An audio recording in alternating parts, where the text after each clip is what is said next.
Peter, great welcome to the NAPE YouTube site this afternoon. We're delighted you could join us from the Young Persons Trust for the Environment, YPTE. So it's very easy to actually search on Google, viewers, if you wish to. So thank you for coming, Peter. Not at all. Thanks very much for asking me, Mike. Great. Tell me, Peter, what is your role in this organisation? I'm the director. That's a role that I've had since 1999. I joined the charity initially in 1993. So I've been working for it basically since since the day after I finished my final exam at university. And so it's been quite a big part of my life. And yeah, as director, it's it's a very small staff team. There's only a couple of us really, so it sounds possibly more impressive than it is. But nonetheless, I do a lot of the work that goes on behind the scenes at the charity, and quite a lot up front as well. Come to that. It's a very general role. Yes, yes, I can appreciate that. Do you have some input on the website as well, or do you get some? Yeah, absolutely. We do. The design of it was done by somebody else, but in terms of all the content, it's all written in-house. So it's most of the content on the site is by me, some from education officers as well, particularly on things like lesson plans. But most of the other content on the site is written by me at some point. So hopefully there aren't too many mistakes. I'm sure there are no mistakes at all. You mentioned education officers. Do you have many of those? No, we've got one. Well, we have a couple of people who work for us on different sort of jobs.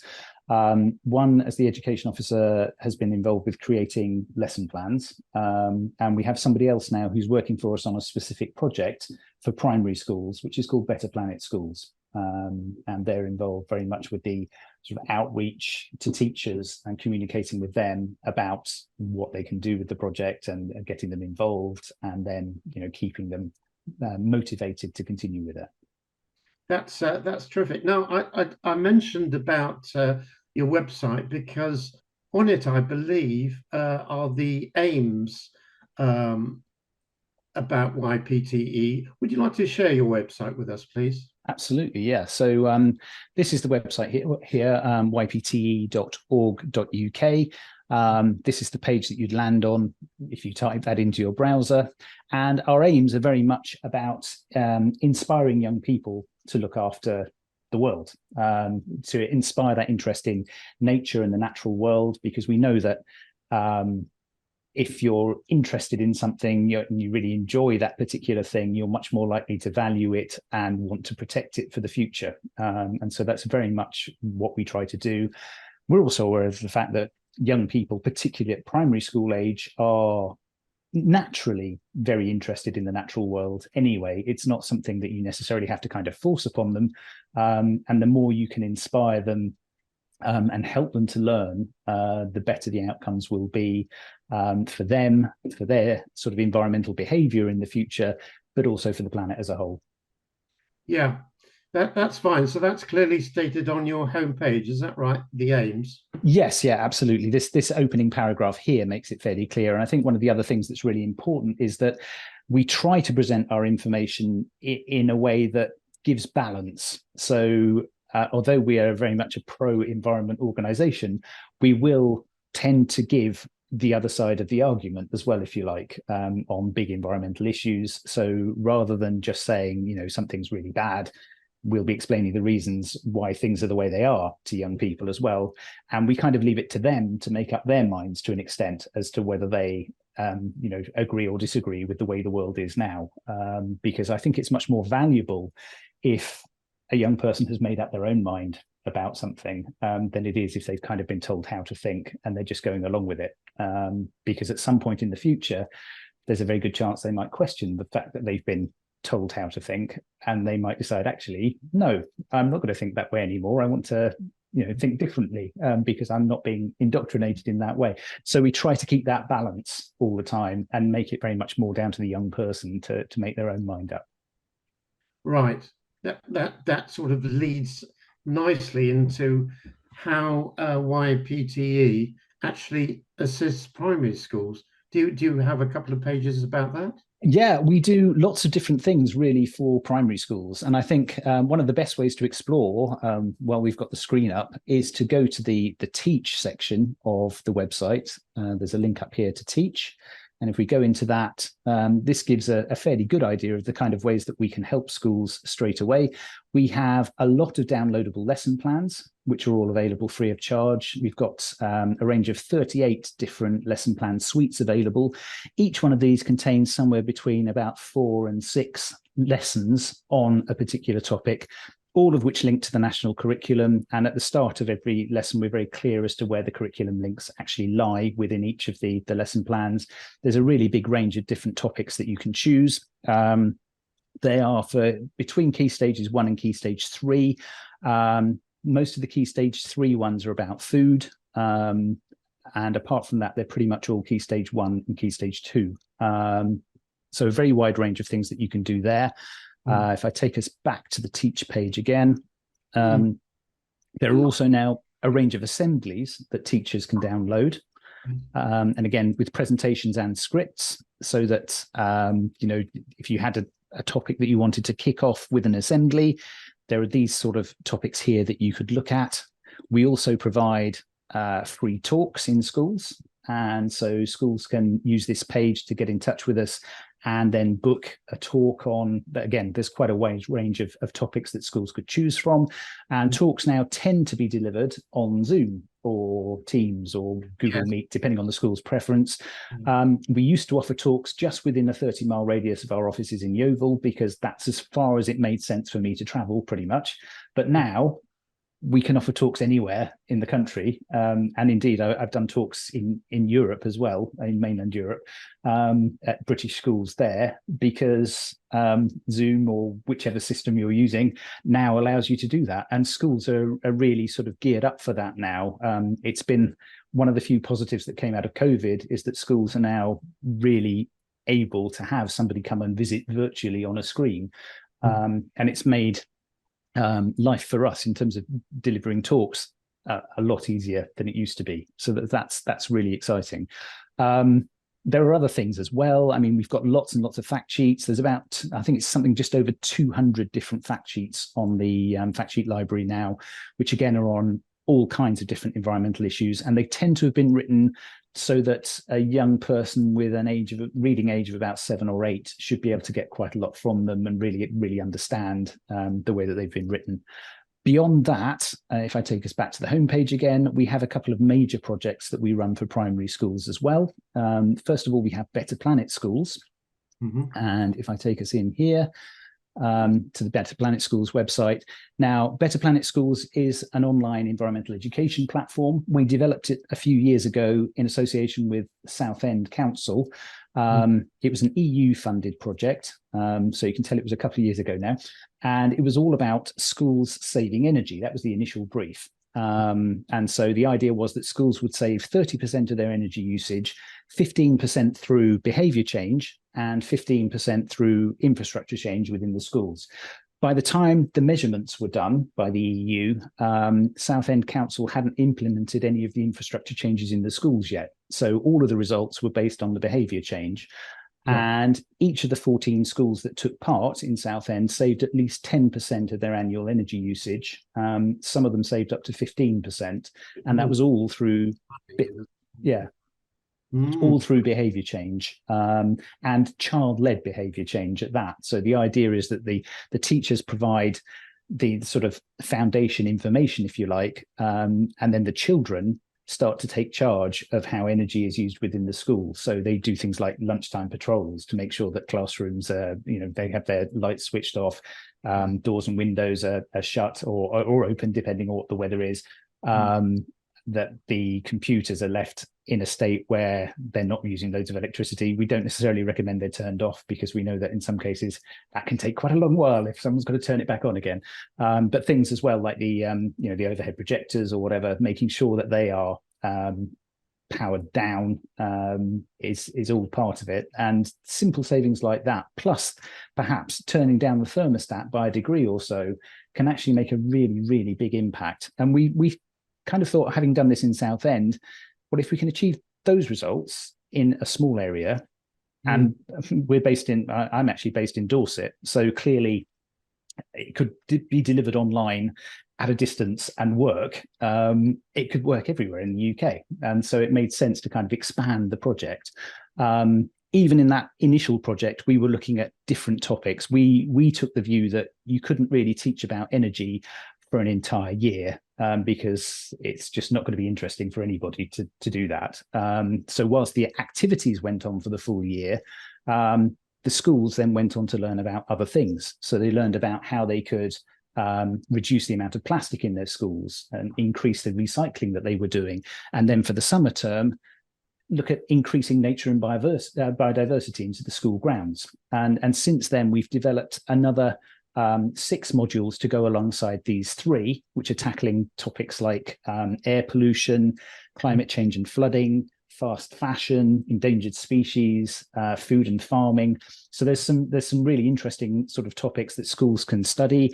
Better Planet Schools provides lessons, but also activities. And what we've found from getting feedback from schools is that what they're finding most useful is the activities, because they're tending to use those as a kind of curriculum, if you like, for their eco clubs, because it sets out a whole theme that you can do for a term. It gives you a load of activities that you can do, ways that get the whole school involved as well. So the eco club could do an assembly which says, we're going to be looking at fast fashion this term, and some of the things we'd like to do are, it might be they're going to do a clothes swap. They might be looking to do some kind of a collection of clothes that they can send somewhere. There's all sorts of things that they can do around that, and it's all there in Better Planet Schools. It's the only thing that we make a charge for. We charge £100 a year for a school to take part, but actually no school has ever had to pay, because we fundraised in advance, and we've got a lot of pre-funded places still. So schools can sign up knowing that they're not going to have to pay. They can take part completely free of charge.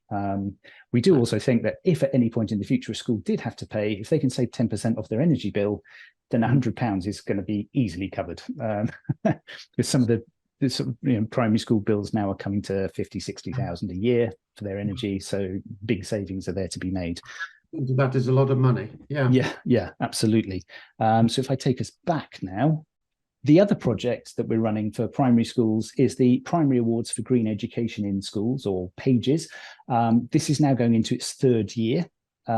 This is an opportunity for a school to do whatever they like with environmental education. The nice thing is, though, that it can be very much telling us about stuff that you're already doing. There is absolutely no requirement for you to do anything new, different, or special to take part in PAGES. A school can simply tell us about the environmental work they already do. We've tried to make it as easy as possible for schools to take part. It's completely free to enter.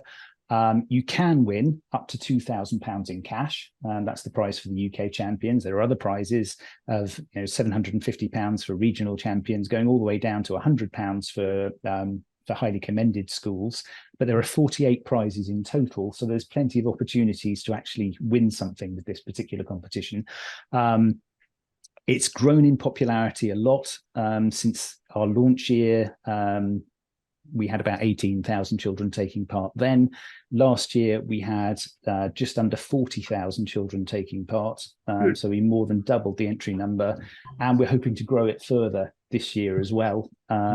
It's great for us to be able to see some of the amazing work that's being done by schools across the country, because it really is a way of seeing best practice and what's going on right the way across the country. We try to show as much as we can of that as well. So, I mean, if you click on the winners section here, you can find out about all of the winning schools and what they did in order to win their awards, which I think is a really useful thing to have. Obviously, lots and lots of different things there. In terms of how you take part, it's very simple. You simply sign up your school, and And then once you've done that, you can check the categories. The categories are quite interesting. Between them, they pretty much span the national curriculum, but we've also got curriculum guides for the curriculum for excellence in Scotland and for the curriculum primary in Northern Ireland, so that schools anywhere in the UK are able to take part. And there's lots of great opportunities. As I say, green action takers is a category for, it can be for school gardens, it could be for wildlife areas, but it can also be for any sort of practical stuff that schools are doing. So it could be a trip out or something like that, you know, where they've gone on a field trip or they've gone on a residential as well, which is useful. Sorry? You provided examples. Absolutely. Yeah, there are examples of yeah, I think that's important so that teachers can get ideas of what they might want to do. Green Creators is for music, art, drama, all with an environmental theme. So there's lots of options there as well. Green Entrepreneurs is a category looking at what's becoming an increasing feature now. Schools creating their own little micro businesses, often with an environmental theme. And it happens a lot in primary schools now. And this gives those schools the opportunity to really kind of shout about that. And Green Researchers is a real kind of catch-all for lots of different environmental study. So it could be that you're looking at maybe the different sorts of foods that different birds like to eat on the school bird table, which you could do as a maths exercise, but you could also then research the birds, which could become a more scientific thing. You could maybe look at how recycling has changed over the years. If you compare sort of 1940 with now, and you see that people were much more careful perhaps in 1940 with what were then scarce resources than we are now. And, you know, recycling was done very differently. It had to be done differently, and a lot of the time probably recycling was recycling into armaments, whereas nowadays recycling is into all sorts of other things as well. But there are all sorts of different opportunities there too.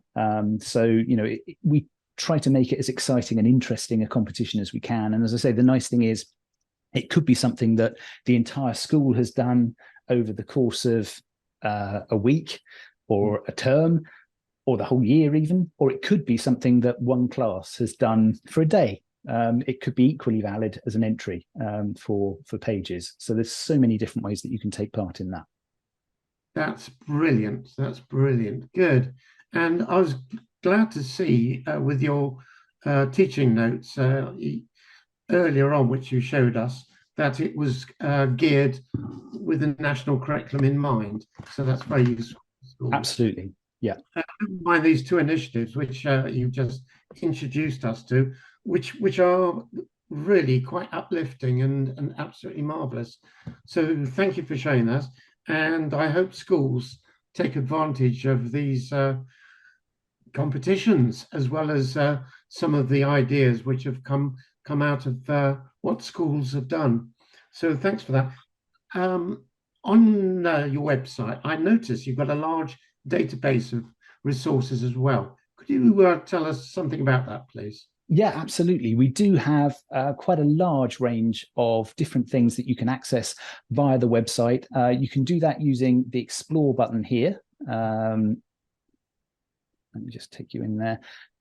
You could choose there to have, well, there's all these different things. We've got news articles, we have fact sheets. As I said, there's over 200 fact sheets available on different sorts of animal and plant species, but also on key environmental issues. The lesson plans we've already talked about.